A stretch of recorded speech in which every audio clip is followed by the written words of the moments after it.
So you want your leaders to green light your project. Well, to do that, you've got to provide solid reasoning. Solid reasoning about what? Well, about the financial benefits of your leader giving you resources.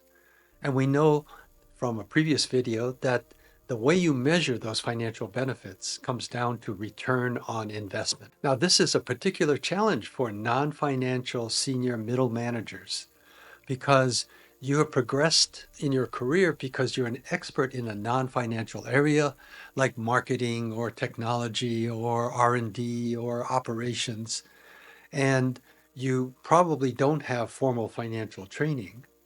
And yet, the process of providing solid reasoning to get the green light for your project really requires that a return on investment, either explicitly or implicitly, is established for your project.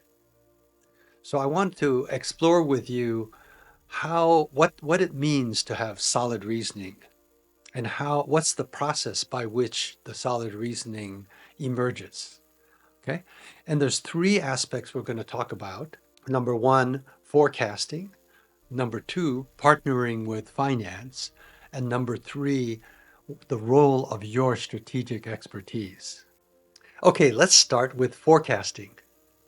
Well, the reason this is a key element that you really need to internalize is that a return on investment financial metric really involves forecasting what the extra benefits to the company are over a time period, usually 3 to 5 to 10 years. Yeah? So in that future period, you really don't know what these benefits are going to be. You have to guess at it. You have to forecast it. Other synonyms are projections or budget, or sometimes it's called a pro forma, which is a fancy term for a template that gets filled out that shows what you're forecasting for the future period. A more slang way or colloquial way to talk about it is swag. Swag stands for scientific wild ass guess. And that's what a return on investment is. It's a forecast. And so if you realize that you're in a forecasting process, that's really the first step. And you want to now know how is it that you're going to derive that forecast. So the second element is your partnership with finance. Really, because finance is the people that really know technically how to put together an Excel spreadsheet and fill in the blanks and then have a calculation involving some of these more technical terms that I might have mentioned before. Right? Are the people that know that, and you don't have time or the interest to learn all those technical skills. You need to partner with the experts there. Okay. Now, in order to partner with them, you need to understand their language, but you don't need to spend months, years, uh, you know, taking semester-long courses in an MBA program, et cetera. No, you don't need to. Most of that academic traditional finance training really is not very useful to you, not very day-to-day useful to you in getting the green light and providing solid reasoning for your project. No, all you have to do, and after 34 years of training corporate middle managers on how to become persuasive, to get their projects approved, et cetera, what I realized is that you really only need about several dozen terms, financial terms and tools. That's all you need to learn. You don't need hundreds. You don't need thousands of terms. And so don't feel like you need to go back for a traditional financial training in accounting and finance, etc. Just you need to just pick up several dozen terms so that you can now bridge the gap between what you know and talk to the finance people and help them support you in developing solid reasoning of the return on investment on your project. So that's number two. And number three is crucial to the process of forecasting is your expertise in non-financial areas. That's number three. And why did I say this? It's because the finance people don't live out in the field with the customer or against the competitor, or they don't know the technology, or they don't know the production process, right? That's what you're an expert at, some aspect of that, which I'm going to call strategic or non-financial areas of expertise. And their numbers are depend on the assumptions, the projections that come from your strategic expertise. And without your strategic expertise, the numbers are very sterile. They're not grounded in reality.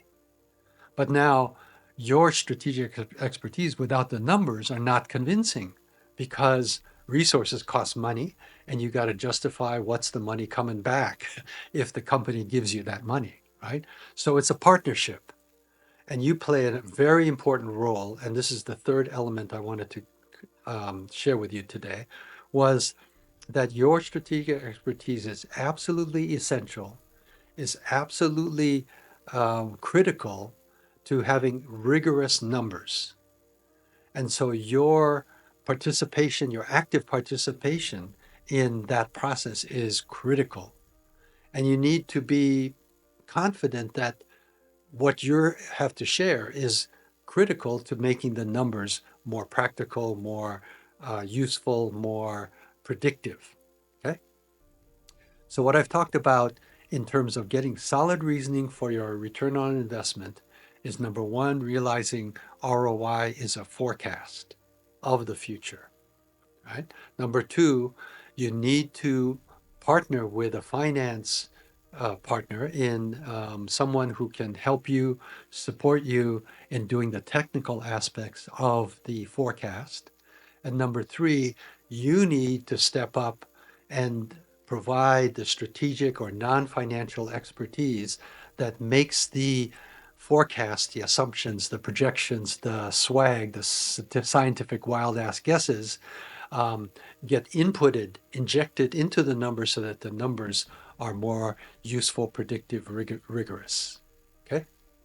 Now, as an example, one of my graduates is Seema, who was a PhD in biotechnology, research scientist that became a vice president of a, a genomic-based drug discovery company. And in that process, the first thing was that she had no knowledge of the ABCs of finance. And so it was very difficult for her to partner with finance. So she took my program and she picked up the ABCs of finance, number one. Number two, then she realized that forecasting was really important. She found that the forecasting part of my program was the most useful to her because it's what she does day to day as a non-financial biotech scientist who is prioritizing which drugs to invest in, to spend millions of dollars on, right? She is engaged in a financial forecasting activity. And now she had the ABCs of finance. She understood the tools and the processes of forecasting, and she found that extremely useful that she could then bridge the gap to her finance team. And so the most important piece is number three, which is she realized that her strategic non-financial expertise was critical. And I helped her see the link between her strategic expertise and the numbers, the financials. And she saw that clearly. And now she was an equal partner, a confident, successful, articulate partner with finance now because she saw that her strategic non-financial expertise was critical in getting the numbers to be valid, useful, predictive. Okay? And that's what I want for you. In order to get the green light for your project, you have to provide solid reasoning about return on investment. And you are a critical partner in that. Now, if you'd like to go deeper into some of these elements, Please stay tuned on some of my videos. I want to provide you more help, more coaching on how to be a confident, persuasive, and promotable partner with finance in providing solid reasoning for the financial benefits of your project. So click on the link below and let's stay in touch.